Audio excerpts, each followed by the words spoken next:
çabalım. İro dîsa em ê li ser elfebeya Kurdî biaxivin.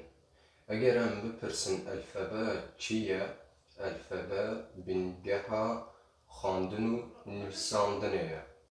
Wekî me di waneya yekemîn de gotî, sî û yek tîpên elfebeya Kurdî hene.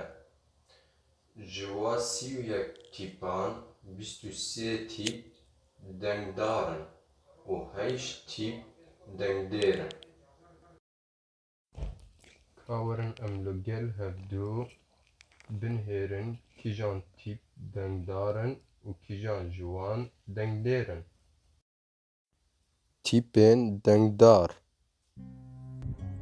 B C Ç D F G H J K L M N P Q R S Ş T V W X Y Z.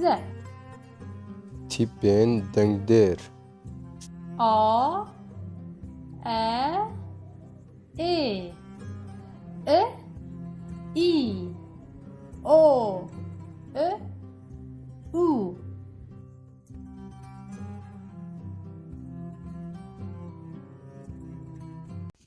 Belê hevalino me tîpên dengdar û tîpên dengdêr nas kirin. Wekî me gotî, tîpên dengdêr heşt tîp in, dibine du beş: dengdêrên dirêj, dengdêrên kurt. Dengdêrên dirêj: A E I O U. dengdêrên kurt. E I I